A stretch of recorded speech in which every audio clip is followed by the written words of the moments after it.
Ignition sequence starts. 6, 5, 4, 3, 2, 1, 0. Liftoff. We have a liftoff.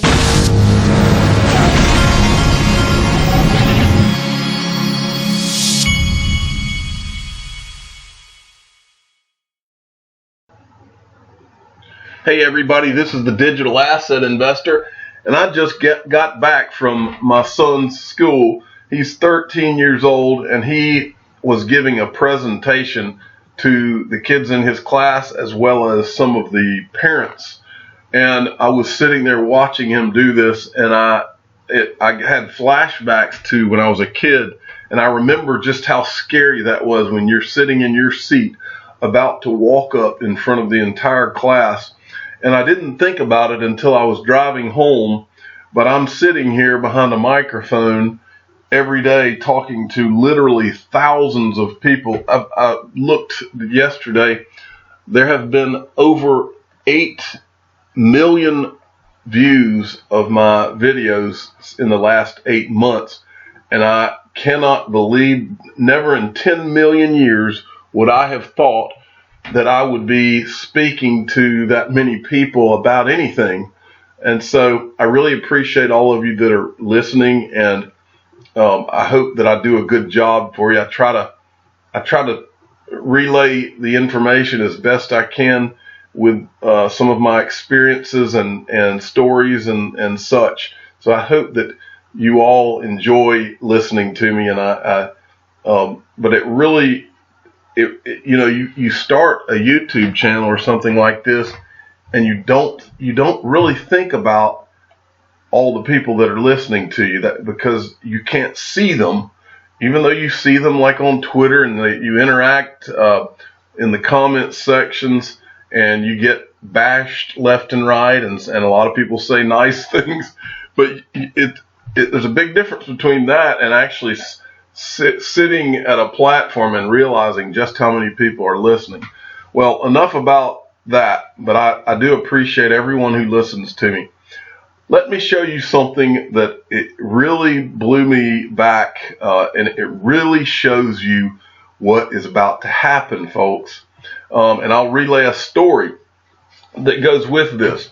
This is from Web Surfer, at Web Surfology. 100 billion in sunken treasure going on the blockchain is marine archaeology, as marine archaeology gets tokenized. What this article is about is down in the Bahamas. They go down and pull up sunken treasure, and they put it in a museum. And what they're about to do to help the Bahamas, to help the economy down there, they're going to tokenize all of those gold pieces that are being found. They're going to tokenize them so that you can buy and sell your tokens that represent, I guess, ownership of the gold that's in those museums. How cool is that? But what's important is that you understand just how huge this is. I've told you many times, the world is about to be tokenized. Now imagine the world where this is just one example of the trillions of dollars of things that are going to be tokenized. Imagine a world where you go to whatever the exchange is. Let's say it's Binance. You go to Binance to buy or sell XRP. And XRP is being traded with US dollars, the British pound, Tron tokens, but also Bahamas treasure tokens. Think about that. Think about all of the money that is going to be on these platforms. Think about the trillions of dollars that's going to be on these side by side with your XRP ownership. We're about to have a liquid world, folks, a very liquid world, and these guys are making liquid their investment. I'll tell you a little story about treasure down, it wasn't the Bahamas, but it was Key West when I was a kid. My dad took us on a trip to Key West, and at that time, the treasure hunter back in the 80s down there that had got, he wasn't famous yet, but his name was, I think it was Mel Fisher. And he was looking for treasure off of the coast, off Key West down there, I believe, as I recall. And you could go into this little shop, and they were actually selling ownership in future, I think it was ownership in future funds. And so my dad had an opportunity to invest in any future gold funds that Mel Fisher found off the coast of Key West. He almost did it, but he decided against it. And it wasn't more than a year or two after that Mel Fisher became famous. He found, it was, I can't remember the name of the ship, but it was the largest, I think it was like the largest gold fund in like many, many years or something like that. And the people who had invested, my dad could have invested like $1,000 and made some unbelievable return. Well, I compare that to the opportunity that XRP presents today. But it's not as much of a long shot, in my opinion, as betting on someone finding a treasure ship. That's a much more long shot, in my opinion. But anyway, moving on, I just thought that was an interesting story. I just want to show you that Brad Garlinghouse and the Swift CEO, who had their little debate this morning, they made CNBC, and this article talked about this may be part of the reason for the 10% up day today. But I also wanted to drill down a little bit. This is from XRP Crypto Wolf. Now remember, Swift announced that they were going to partner with R3 this morning. They were doing some kind of a trial, I believe is what they said. But it's more specific than that, because R3 also made the announcement, and they give you more specifics from what I saw. He says Swift CEO said they will integrate technology from R3, the DLT provider behind the Corda platform. R3 will use XRP with their Corda platform. So we finally have an official confirmation that Swift will be using XRP, and then he does all the hashtags. But then he comes down here and he says, R3 clearly states in their announcement that Swift will be integrating their GPI with Corda Settler. And this is the key right here, because this uses XRP, or can use XRP. Will be integrating their GPI with Corda Settler, which uses XRP, folks. And this is the R3 official announcement right here. We are excited to announce our partnership with Swift to integrate GPI with Corda Settler. And folks, Corda Settler, XRP is the first, right now I think it's the only digital asset, but it's the first digital asset that is going to work on this Corda platform for settlement. How awesome is that? Well, I want to give you even more specifics. Dr. T is one of the smartest people in the XRP community from what I can tell. And I like the way he comes in, and this explains this a little bit better to you. The way that he says this really makes you understand how big this is. He says, no, it means obligations that exist for a user of Corda apps can be settled using Swift GPI or XRP or Corda itself.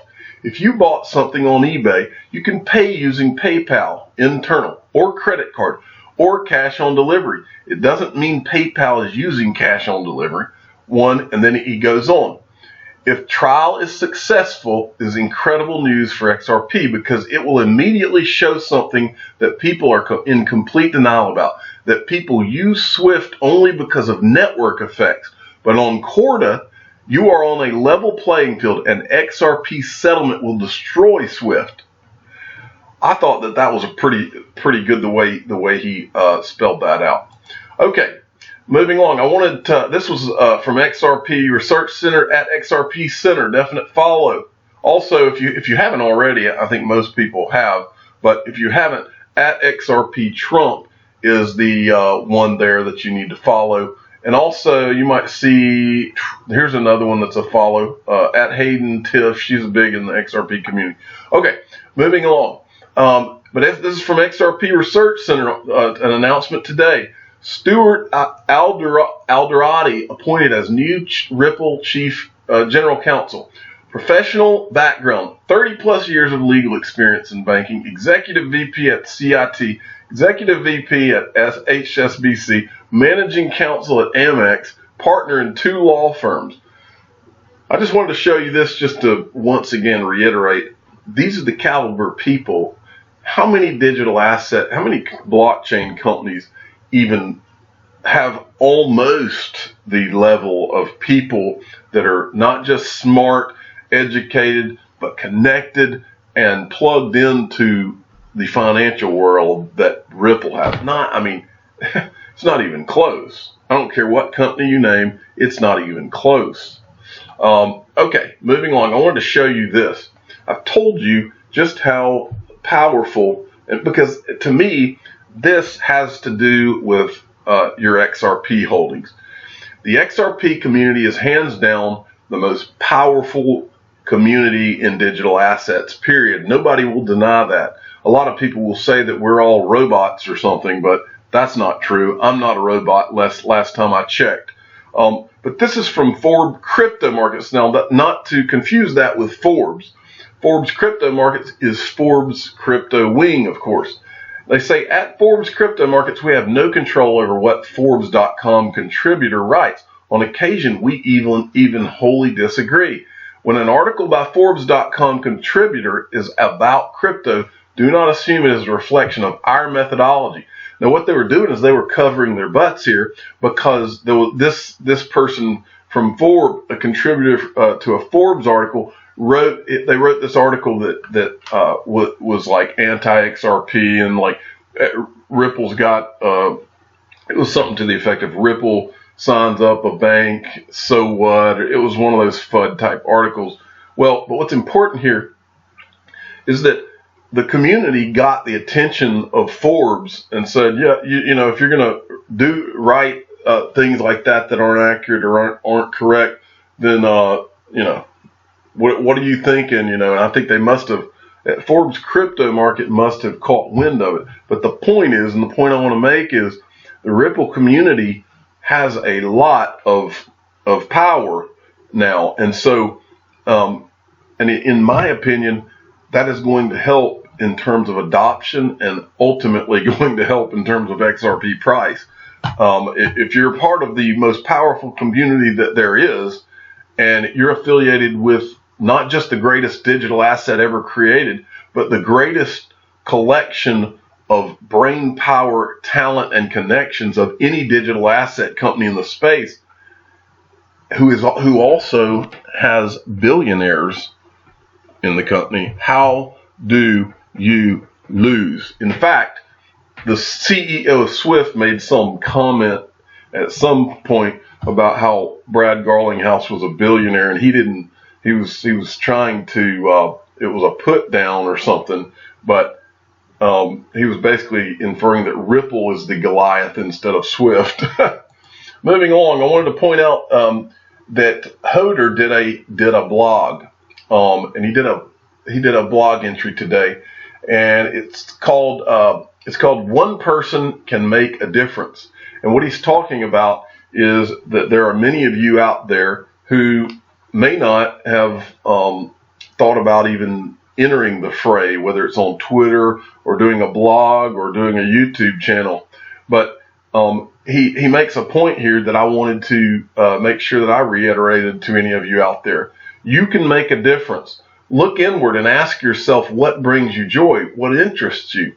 YouTubers are here among us. If you are one, then record your opinion and start a channel. We are here to listen and provide you with feedback. And maybe, if enough of us like hearing what you have to say, you may end up with a following in the thousands, monetizing your content as a nation YouTube vlogger, star in crypto. More than one career has been launched because of an individual's talent for communication skills demonstrated on video. Well, people, I'm here to tell you, I started this channel on a whim. My father literally told me, he said, hey, you might be good at that. And I've never done anything like this in my entire life. And here I sit 8 months into it. And like I told you earlier, I have over 8 million views to this channel in a period of eight months. That I can't even get my arms around as I sit here. Okay, and so don't think what I would say to any of you out there, if that thought crosses your mind, freaking go for it. Don't be a wuss, go for it. just record a video. You don't have any idea what you're capable of until you do it. Action is everything. And so don't sit around and hem and haw about what you think you might want to do and all that. The real difference is simply action. Do it. I mean, I think Nike made an entire ad campaign out of it. Just do it. Okay, moving along. I wanted to show you this. This is from Barry Silbert, the most connected man in blockchain. This guy has his hands in everything from Ripple to Coinbase. You name it, he's got his hands in it. If it's a big company. Now, he's retweeting one of his old tweets. Apparently, the Gold Council had tweeted out earlier today, the World Gold Council had tweeted out that they didn't think Bitcoin was a store of value the way that gold is. So he retweets this and copies it to them. And he says, I hope you're ready to step up your advertising game. And what this is this is when they were talking. I showed you this about a month ago. I think this tweet, December 8th. Filming started today for a series of Grayscale Investment TV commercials. We are all hoping that this is a Super Bowl commercial. In fact, I replied, Super Bowl commercials? I don't know. I doubt that he would reply to me, but it says here in the Netherlands, we already got commercials on TV and radio. So maybe they're investing, maybe they're doing the commercials outside of the U.S. I don't know. But let's ask Barry Silbert. He knows if any of these are going to be Super Bowl commercials. My prediction is that we're going to get at least one blockchain Super Bowl commercial this weekend. That's what I'm hoping for. They're already doing it in football, which is soccer over in Europe. I've shown those pictures. DX Exchange is already advertising over there. And so it's already happening, and football in Europe is bigger than American football. So we know it's coming. Okay, finally, I wanted to show this. I'm using one of this guy's pictures in my thumbnail right now. He did it. This is a graphics guy, folks, and he had messaged me, I believe, and shown me one of his graphics. I want you all to know, if you need some cool graphics, go check this guy out. He's put up some really cool stuff, and I'm about to put one up myself. You can follow him at xasset2. But I'm about to show you a really cool, my thumbnail is basically a picture of a bull, and it says, I'm ready, and there's an X on the bull. But it's a really good-looking graphic. I'm the digital asset investor. I'm not an investment advisor. This is for entertainment purposes only. Please subscribe and hit the like button. And tell your friends and family, go follow at xasset2 if you want to see some really cool XRP graphics. Thank you for listening.